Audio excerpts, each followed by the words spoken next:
Fala, família Novo Som. Vamos continuar hoje nossa temporada, além do que se pode ver. Tem muita coisa para conversar com vocês e hoje ainda é ceia, então vai ser um tanto corrido, né? Mas eu quero começar hoje com vocês aqui lendo Hebreus, o capítulo 11. Vamos ler a partir do versículo 4. Pela fé, Abel ofereceu a Deus um sacrifício mais excelente do que Caim. Por meio da fé, ele foi reconhecido como justo, no momento em que Deus aprovou suas ofertas. Apesar de estar morto, seu testemunho de fé ainda é eloquente.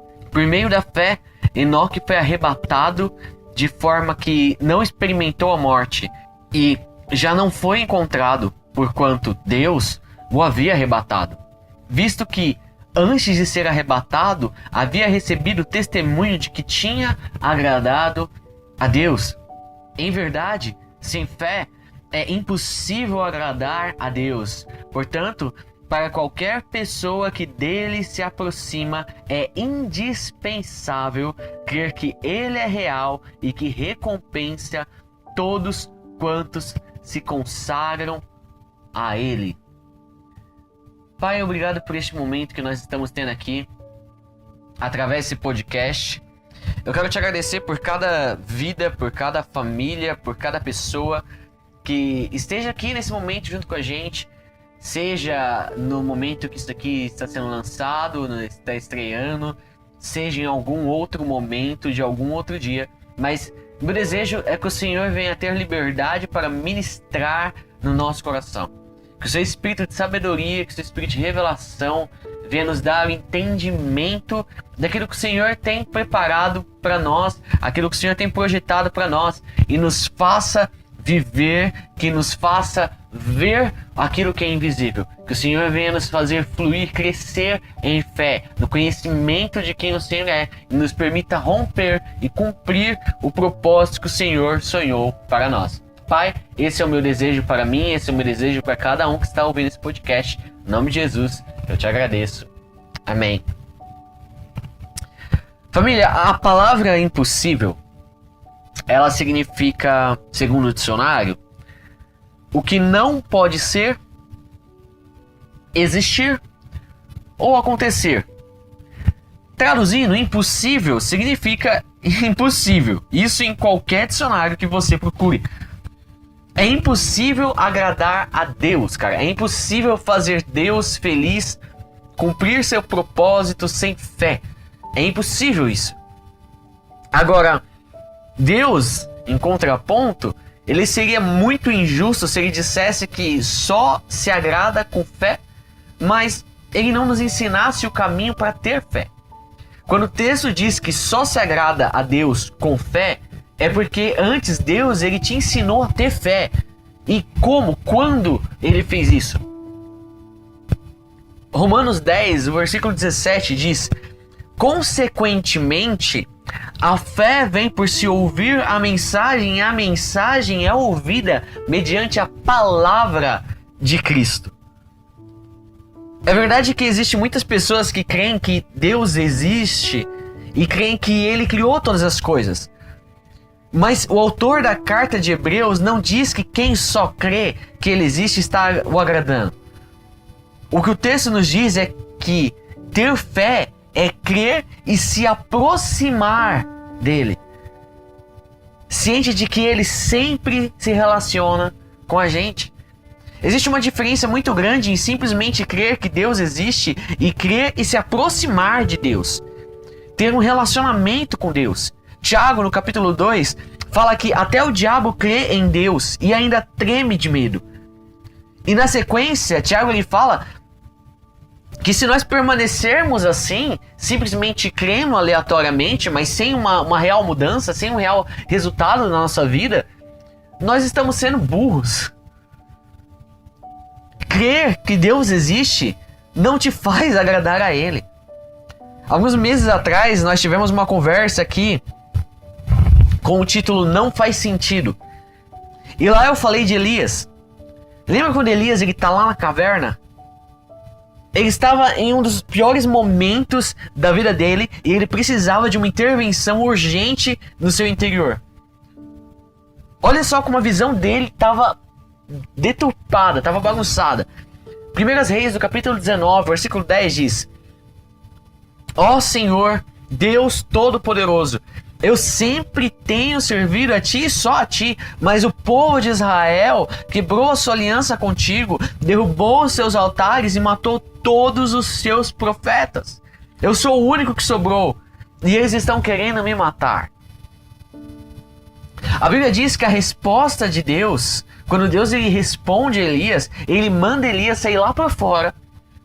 Então passou um vento fortíssimo, uma espécie de um furacão, mas Deus ele não estava nesse vento. Em seguida veio um terremoto, mas Deus também não estava no terremoto. Depois veio um fogo, mas Deus também não estava ali naquele fogo. Então passa uma brisa. Passa uma brisa suave e Deus estava nela. Sabe por que Deus estava na brisa? Presta bastante atenção nisso. Grava isso. O furacão, o vento forte, Elias ele conseguia ver de longe. O terremoto ele viu de longe. O fogo Elias viu de longe. Mas a brisa ele simplesmente não conseguiu ver. Mas ele sentiu ela bem perto. Deus queria dizer que não estava longe, mas sim perto, mesmo que ele não conseguisse ver. Deus estava ensinando para Elias o que era ter fé através da simplicidade de um relacionamento íntimo. É essa fé que agrada a Deus. Uma fé que crê que Deus existe e que Ele está perto e, como resposta, vive para estar perto de Deus. Muito além dos cultos de domingo, das reuniões de igreja e qualquer outra atividade que terceiros promovam, mas estar perto por um desejo único, por um desejo individual, por um desejo totalmente pessoal. Além disso, o texto aos Hebreus diz que Deus ele recompensa aqueles que o buscam. A gente não busca Deus pelo presente. A gente não busca Deus pelos presentes que Ele pode nos dar. Mas é impossível se encontrar com Ele e não ser presenteado.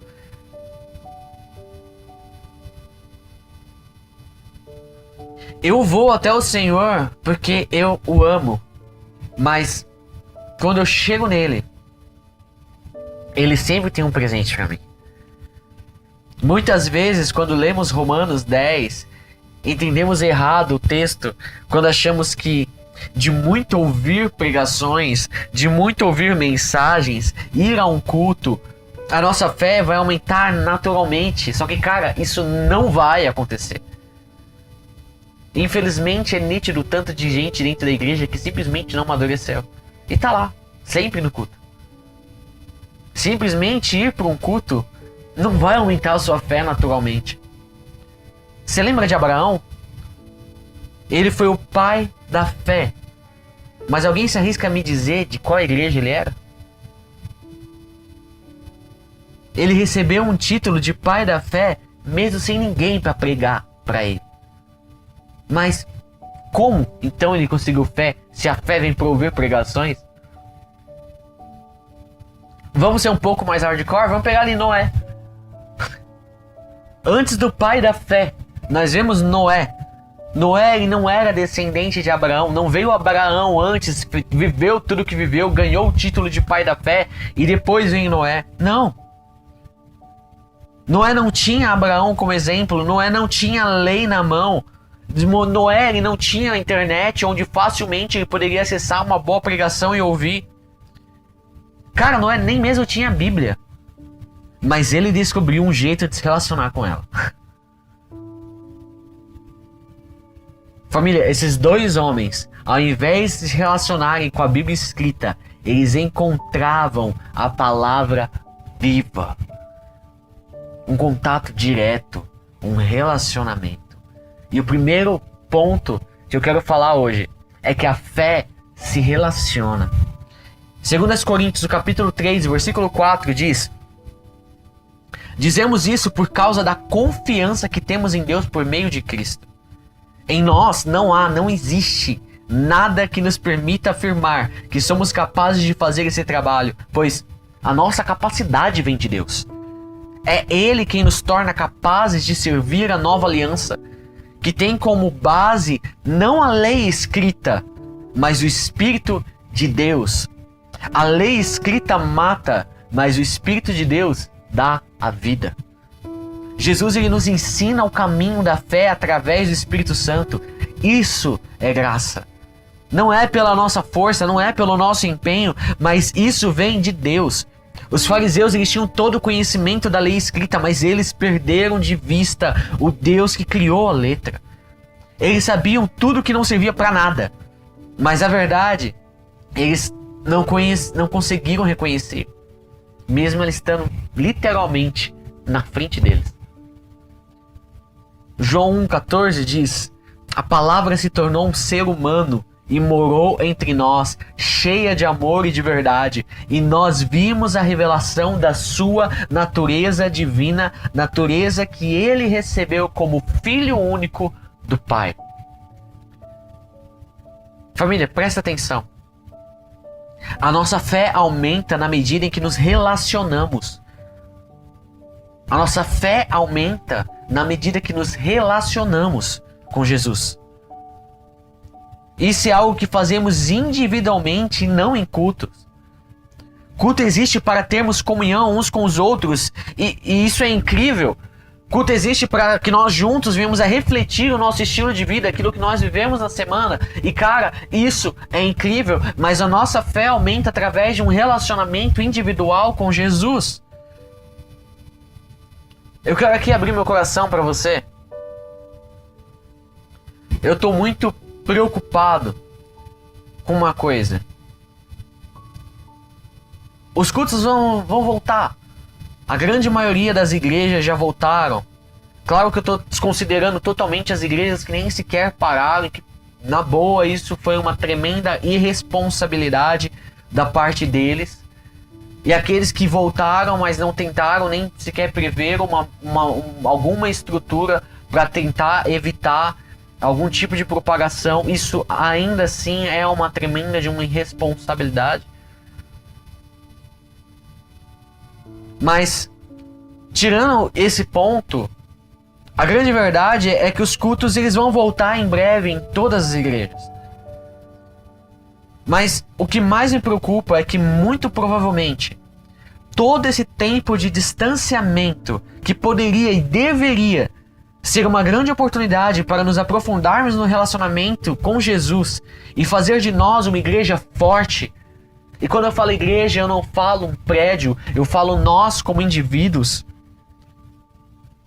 Talvez esse distanciamento que deveria nos fortalecer só tenha servido para mostrar que nós precisamos ainda nos converter, para mostrar que ainda somos carentes de muletas espirituais.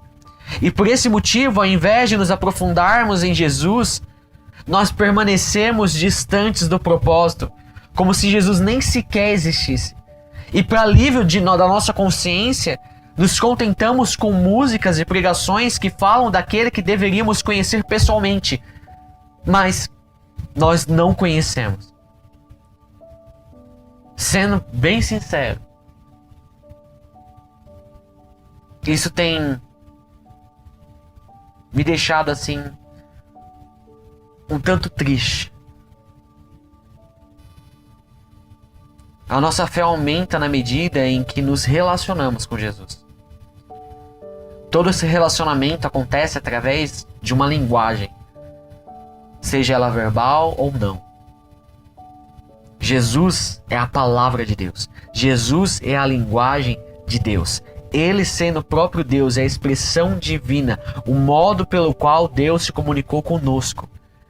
Ele é o verbo que dá ação e sentido ao que é dito. Nós precisamos investir mais tempo em relacionamento com Deus, com Jesus. Não importa se você, entre aspas, sente falta de ir pro culto ou não. se você simplesmente não investe um mínimo segundo em um relacionamento individual com Jesus. Você não sente falta de ser igreja. Você sente falta de ser religioso. Nós precisamos nos voltar para Jesus e amadurecer em um relacionamento sincero com quem Ele é. E isso nos conecta ao nosso segundo ponto. O segundo ponto do que eu tenho para falar hoje é que a fé, ela reage. Nossa fé aumenta quando mantemos nossos olhos fixos em Jesus, nos relacionando com quem Ele é, com o que Ele faz, com o que Ele fala. Dessa forma, enquanto nos relacionamos com Jesus, nossa fé nele nos capacita para agirmos no mundo. Não podemos ser passivos nesse relacionamento. Muitas vezes impedimos Deus de fazer o possível porque nem sequer nos movemos para fazer aquilo que é possível. Nós simplesmente ficamos parados quando nós deveríamos nos mover. A Bíblia nos apresenta duas pessoas que não eram judeus, que não foram criados aprendendo a lei e os profetas, mas eles surpreenderam Jesus com o nível de fé que tinha. O primeiro exemplo está em Mateus, no capítulo 8, a partir do versículo 5, que diz: quando Jesus ele entrou na cidade de Cafarnaum, um oficial romano foi encontrar-se com ele e pediu que curasse seu empregado. Ele disse: Senhor, o meu empregado está na minha casa tão doente que não pode nem se mexer na cama. Ele está sofrendo demais. Eu vou curá-lo, disse Jesus. O oficial romano respondeu: Senhor, eu não mereço que o Senhor entre na minha casa. Dê somente uma ordem e o meu empregado ficará bom. Eu também estou debaixo de autoridade de oficiais superiores e tenho soldados que obedecem às minhas ordens. Digo para um, vá para lá, e ele vai. Digo para outro, venha cá, e ele vem. E digo também para o meu empregado, faça isso, e ele faz. Quando Jesus ouviu isso, ficou muito admirado e disse aos que o seguiam: eu afirmo a vocês que isso é verdade. Nunca vi tanta fé, nem mesmo entre o povo de Israel. E digo a vocês que muita gente vai chegar do leste e do oeste e se sentar à mesa no reino do céu, com Abraão, Isaque e Jacó. Mas as pessoas que deveriam estar no reino serão jogadas fora na escuridão. Ali vão chorar e ranger os dentes de desespero. E Jesus disse ao oficial: vá para casa, pois será feito como você crê. E naquele momento, o empregado do oficial romano ficou curado. Família, esse primeiro aqui, ele era um soldado romano, como o texto já nos diz, e ele simplesmente entendeu que a vida de Cristo era maior que qualquer lei. Ele não sabia coisa alguma, na verdade, sobre a lei escrita, mas ele confiava na palavra viva. Agora, olha essa outra história aqui, eu preguei sobre ela no final do ano passado, Mateus no capítulo 15. Jesus ele saiu dali e foi para a região que fica perto da cidade de Tiro e de Sidom. Certa mulher cananeia que morava naquela terra chegou perto dele e gritou: Senhor, filho de Davi, tenha pena de mim. A minha filha está horrivelmente dominada por um demônio. Mas Jesus não respondeu nada. Então os discípulos chegaram perto dele e disseram: manda essa mulher embora, pois ela está vindo atrás de nós, fazendo muito barulho. Jesus respondeu: eu fui mandado somente para as ovelhas perdidas do povo de Israel. Então ela veio, ajoelhou-se aos pés dele e disse: Senhor, me ajude. Jesus disse: não está certo tirar o pão dos filhos e jogá-lo para os cachorros. Sim, Senhor, respondeu a mulher, mas até mesmo os cachorrinhos comem as migalhas que caem debaixo da mesa dos seus donos. Mulher, você tem muita fé, disse Jesus. Que seja feito o que você quer. E naquele momento a filha dela foi curada. Só para contextualizar, os cananeus eles eram inimigos dos judeus por causa de algumas questões assim históricas e culturais. Que eu imagino que se você leu ali o começo mesmo do Velho Testamento, você vai entender fácil o porquê dessa treta. Mas, além disso, obviamente, eles também não tinham acesso às leis, nem aos livros dos profetas. Mas a Bíblia diz que a fama de Jesus, ela se espalhava por todo canto. Que ele libertava os oprimidos, curava os enfermos, anunciava boas novas da salvação, e que ele era bondoso e ele era cheio de graça. Então, nas duas histórias, eles ouviram sobre a sua fama, sobre a fama de Jesus, e eles se aproximaram dele, crendo ser ele a palavra viva. Ambos tiveram fé sem duvidar do que ouviram sobre Jesus. Eles não se relacionaram com a escrita, mas sim com a própria manifestação de Deus na terra. Cara, como isso é incrível. Eu não quero de forma alguma que você ache que eu estou menosprezando a Bíblia. Não, muito pelo contrário. Vai ser difícil você achar alguém que defende mais a Bíblia do que eu. Eu carrego comigo os ensinos de Paulo e constantemente eu leio e releio as cartas de Timóteo. E eu aprendi que toda a escritura sagrada é inspirada por Deus e é útil para ensinar a verdade, condenar o erro, corrigir as faltas e ensinar a maneira certa como se deve viver. Isso para que o servo de Deus esteja completamente preparado e pronto para fazer todos os tipos de boas ações. 2 Timóteo 3, versículo 16 e 17. É nisso que eu creio e ninguém vai me convencer do contrário. Porém, também creio, como já lemos, que é o Espírito quem vivifica. É o Espírito que nos capacita a ler e entender o que está escrito. Precisamos nos aproximar da Bíblia todos os dias, nos alimentar dela, mas isso só acontece através do Espírito Santo. Então meu desejo é que Ele abra os nossos olhos para vermos a vida de Cristo em cada página da Bíblia, e que Ele nos capacite para vivermos tudo que temos lido, nos aproximando de Cristo em um relacionamento real, muito diferente do que os fariseus faziam,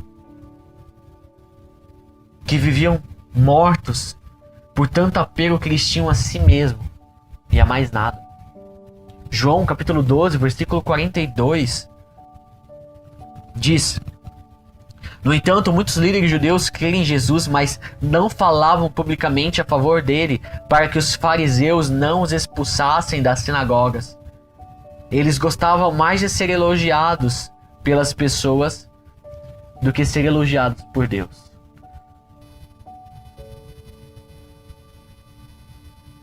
Que nós não venhamos ser como eles. Mas para isso, além de reagir, nós precisamos aprender a ignorar as situações que estão à nossa volta.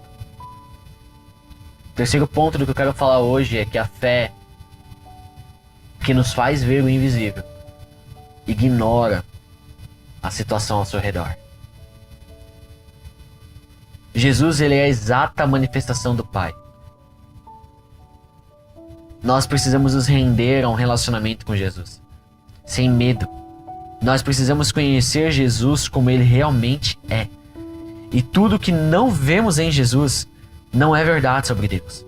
Jesus, ele é a exata expressão de quem Deus é. Jesus, ele está desde Gênesis até Apocalipse. Ele é o começo e o final.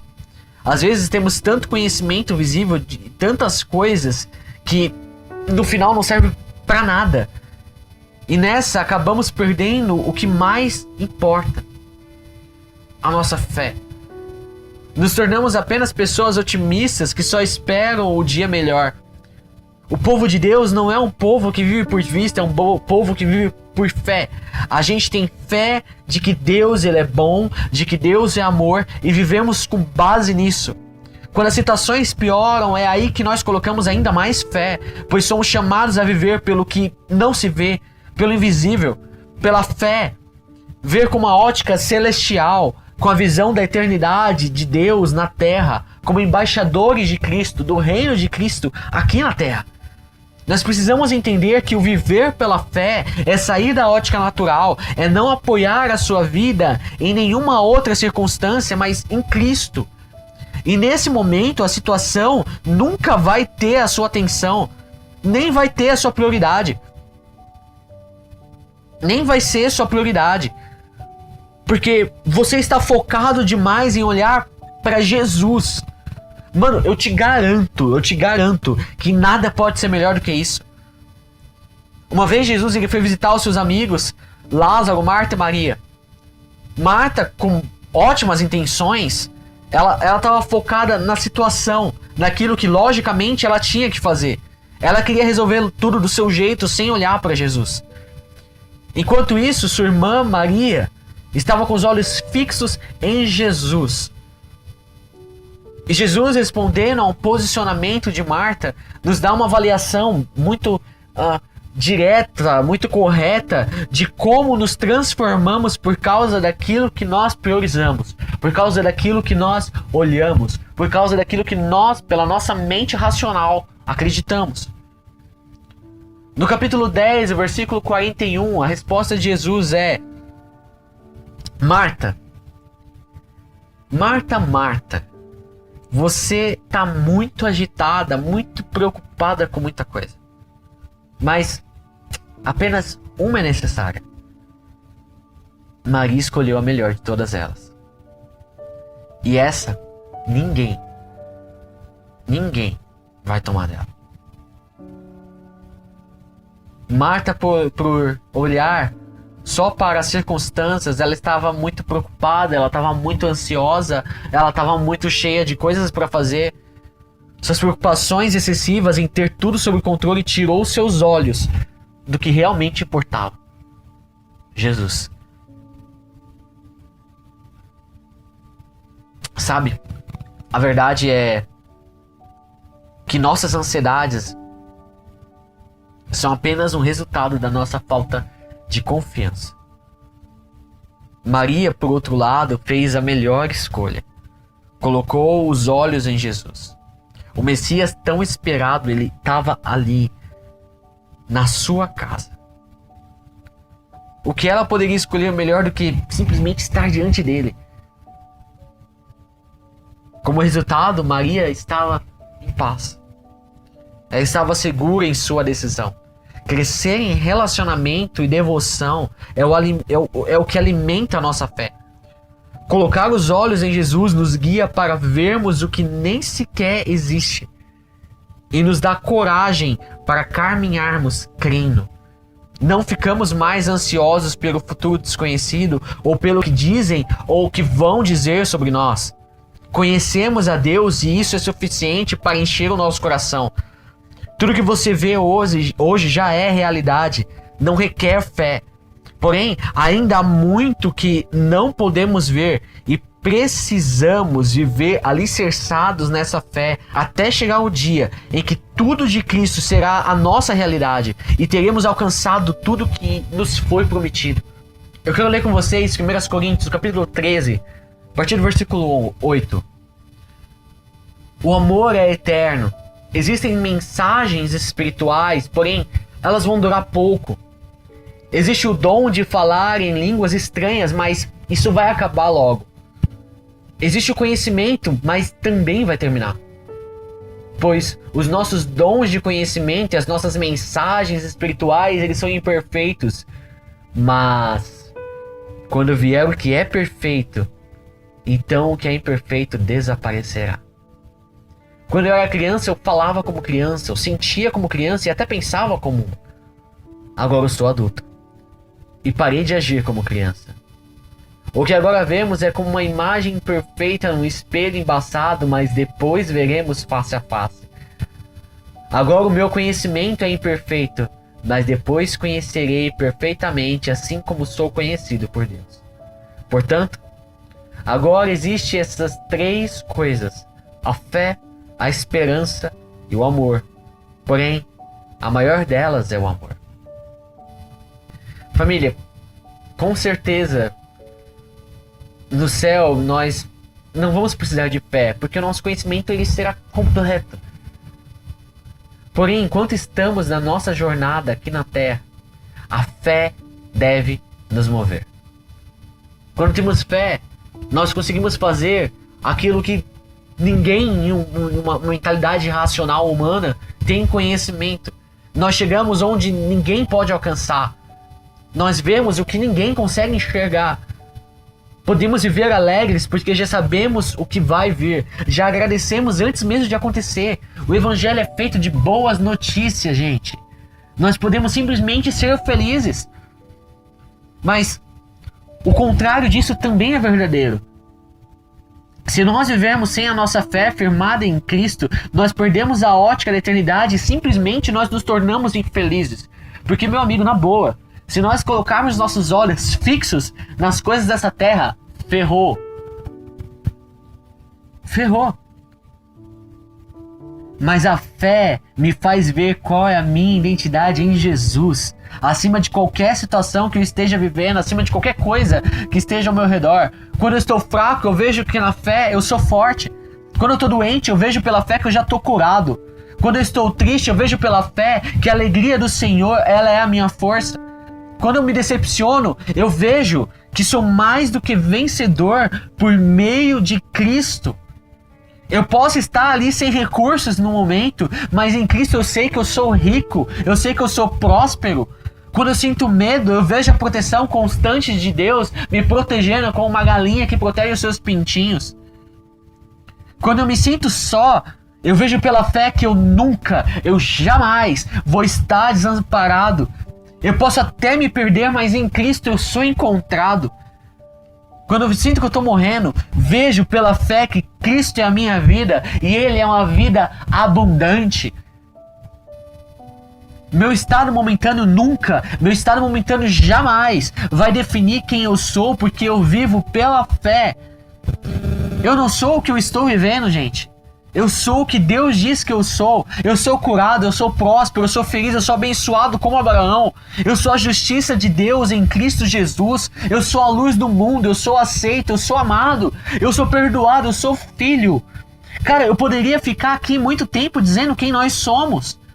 Quando você entende a alegria de quem você é em Cristo, a situação ao seu redor, cara, já não terá mais a sua atenção. Às vezes você se questiona como pode mudar a vida. Abraão, ele mudou de vida porque ele simplesmente falou. Abraão mudou de vida porque Deus falou e ele simplesmente creu. Ele ouviu a palavra de Deus e creu.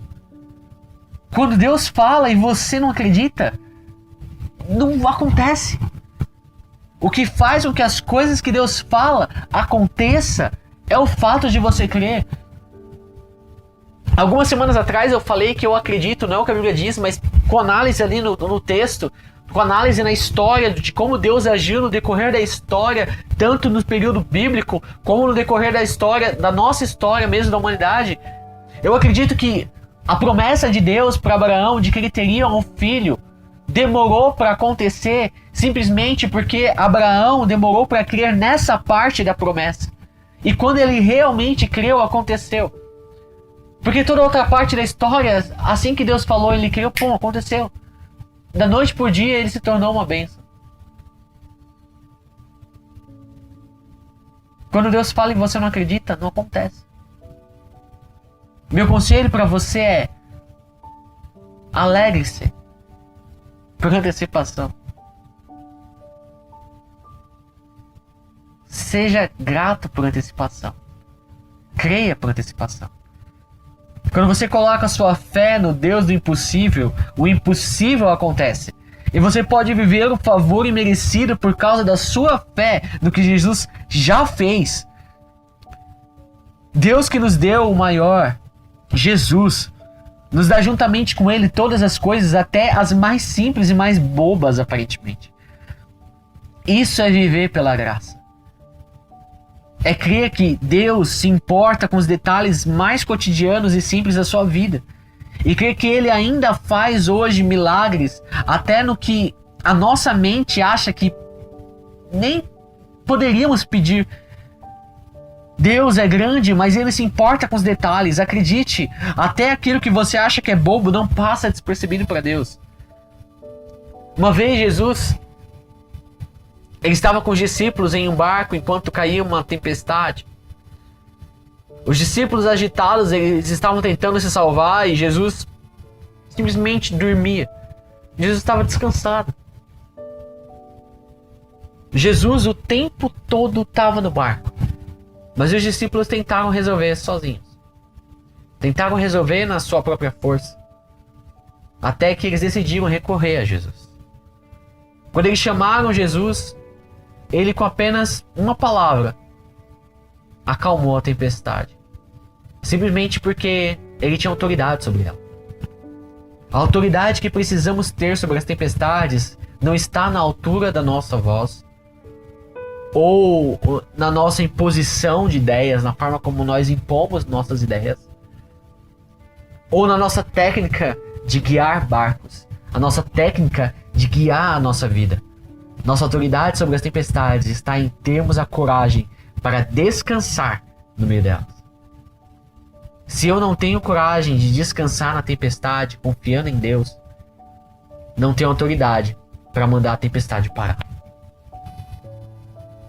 Você nasceu para viver pela fé, para viver pelo que ninguém mais vê, com certeza no que se espera, sem precisar sentir para então ser. Sendo alguém alegre, sendo alguém grato.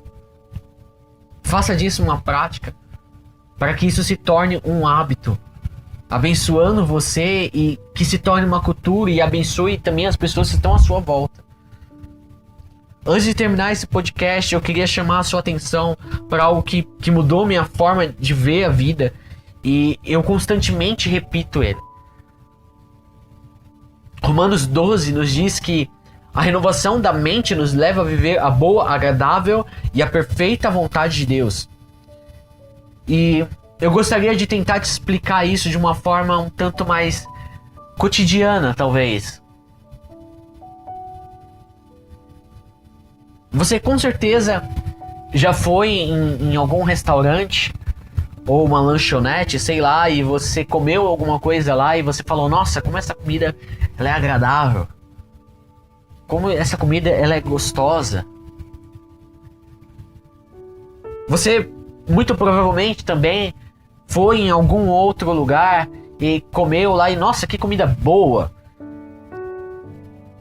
Mas talvez você já teve a oportunidade de comer em um lugar extremamente diferente, extremamente incrível. E quando você terminou de comer naquele lugar tão incrível, uma comida tão igualmente incrível, você falou: cara, que bagulho perfeito, mano. Pois é. Quanto mais nós renovarmos a nossa mente, mais teremos a sensação desse restaurante perfeito. A vontade de Deus, ela é agradável. A vontade de Deus, ela é gostosa de se viver, ela traz alegria. A vontade de Deus, ela também é muito boa. Ela tem utilidade, ela tem propósito, ela tem qualidade e ela cumpre o seu papel que nos faz crescer. Mas a vontade de Deus, acima de tudo, ela é perfeita. Ela nos completa. Ela nos leva para um outro nível de satisfação e de plenitude que simplesmente não dá para comparar e nem mesmo dá para explicar. Ela é a vida em abundância que a Bíblia nos promete. Ela é o Zoe que nos faz ser radiantes. Eu quero, para encerrarmos esse podcast, que você faça agora, nesse momento, aí onde você estiver, um autoexame. Se examina. Reflita e perceba onde está a sua fé. Como está a sua fé? É uma fé que se relaciona com Jesus? É uma fé que reage à situação? É uma fé que não se importa com o que está acontecendo ao seu redor? Ou é uma fé que não tem tempo para um relacionamento? Uma fé que está estagnada? Uma fé presa ao que acontece, às circunstâncias à sua volta? Que nível de fé você tem tido? Será que você é apenas uma pessoa otimista? Ou pior, é um pessimista. Ao invés de ter fé. Eu não gosto, na verdade, nada de pedir para repetir, mas eu quero que você repita isso que eu vou falar agora. Repete comigo o seguinte: eu verei o invisível. Eu viverei pelo que não posso ver. Eu não viverei pelo visível. Eu vou ir além. Eu viverei pela fé. Eu farei do invisível minha maior oportunidade. Eu vou romper. Família, você foi feito para romper. Você foi feito para isso. Você foi feito para se relacionar com Jesus. Você foi feito para reagir e viver muito além daquilo que está na sua vista, muito além das situações à sua volta. Eu quero te convidar nesse momento a falar com o Pai, aí onde você está. Eu quero que você se desconecte do que está na sua casa, de quem está à sua volta. Feche os seus olhos e comece a conversar.